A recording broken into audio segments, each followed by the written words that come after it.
in this video, what I'm gonna try to do is break down everything that I know about a Texas rig. If you're new to the channel, this channel is all about how to bass fish on a budget and also how to maximize everyday resources for everyday bass fishing. So if you guys are new to this channel, consider subscribing and giving this video a thumbs up. All right, so what is a Texas rig? A Texas rig is a technique and a presentation that you give to a bass. This is how you put on a soft plastic to a hook that's called a Texas rig. So what you do is you take the hook, okay, and you put it in about a 1/4 inch into the soft plastic of the head of the soft plastic. Then you point it out of the body, so you have it like this. Then you take the soft plastic and feed it up the wire of the hook, and then when you get to the bend, or you get to, I'd say, a 1/4 inch from the eyelet, you turn the bait like this, like that, and then you take the pointy end of the hook and you measure. So you line it up like this, like that, so the bait would go in right here at where the bend is, where the furthest part of the bend is, and you would take the hook, bend the plastic, and bring it out just like that. And then you can text pose it, which is you take the point of that hook and you dig it back into it so it's weedless, so the point of the hook can't get caught on anything. And that right there is a Texas rig. Now we're going to go over some of my favorite ways to fish a Texas rig. All right, so the first thing you have to consider is what kind of line you're going to use. And I only use 2 lines. It kind of depends on the condition on which one I'm going to use. I'm either going to use fluorocarbon or I'm going to use braided line. The only time that I don't go with fluorocarbon and I go with braid is when I'm fishing heavy cover like wood or grass or anything like that, that the bass don't really care what the line looks like. Every other time I'm going to use fluorocarbon, because in those cases I do think that sometimes maybe fish can get a little bit line shy. The reason I go with those two is because they have low stretch. When you set the hook, you want that hook to immediately penetrate the fish's mouth and be pegged until you land that fish. So for this application, I would actually not recommend monofilament because it does have more stretch than fluorocarbon and braided line.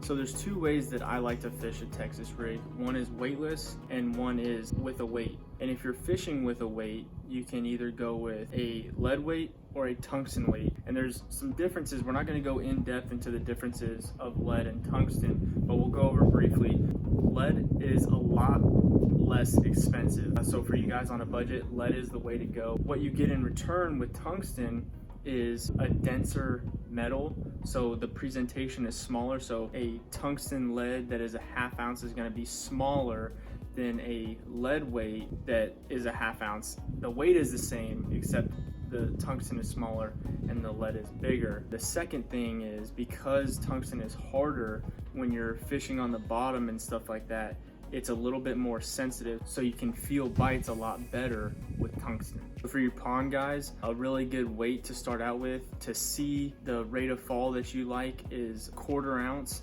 And then honestly, it all changes on the situation and the conditions that you have that day. Sometimes the bass like a bait to fall faster or slower. If the bass likes a slower presentation, then you're gonna want a lighter weight. And if he wants a faster presentation, then you're gonna want a heavier weight. So it all depends on that day and the situation that you're in.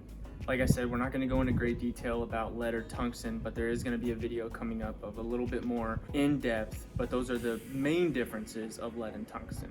So there's 3 types of hooks that I like to use when fishing a Texas rig. The first one is an offset hook.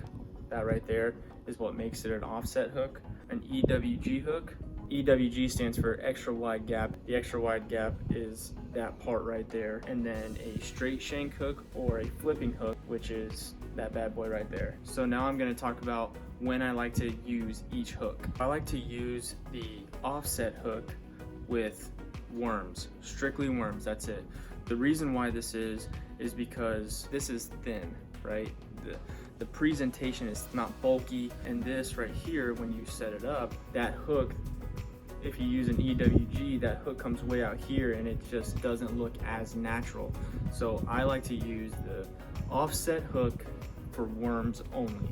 So the next hook I like to use is the EWG, and I use the EWG with any type of crawl bait or creature bait that's not around cover. If I'm not fishing around cover, say I'm fishing just an open area where I think that there's bass, I'm gonna use the EWG, and the reason I'm gonna do that is because with this bait, with the creature bait, it's a little thicker, right? It's a little beefier profile to the fish. So what I'm gonna do is I'm gonna Texas rig it, Texpose it. So now with that little bit thicker profile, the bass has more room to slide it down, and that fish can now penetrate that hook in its mouth when you set the hook. The last hook is the flipping hook, and I like to use this because it's more beefier, thicker hook.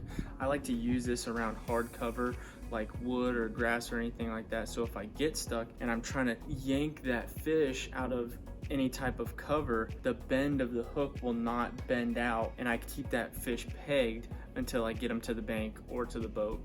All right, so let's go through the full setup of how I like to rig this. The first thing you're gonna do is you're gonna take the weight. This is a bullet weight, right? Kind of looks like a bullet. So you're gonna take the point of that bullet and put it on the line first, just like that, okay? And then the next thing that you're gonna do, you're gonna take one out of the 3 suggestions. I'm gonna fish with the EWG for right now, and you're gonna tie the hook. And if you're wondering how to tie hooks, guys, I'm gonna be coming out with videos for all this little stuff that you should know. I probably should have done it earlier, but I will definitely get to it. Then you're gonna take your creature bait. This happens to be a missile bait baby D-bomb. Shout out to Johnny Weaver, Palma and Dyer, who turned me on to this bait.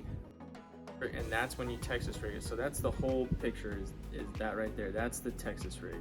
As you can see, it can apply to many different applications, but that right there is the Texas rig. If you guys got something out of the video, and if you enjoyed it, please hit the thumbs up button. If you haven't already, make sure you go subscribe to the channel. Until next time, guys, keep your lines tight, and we'll talk to you soon.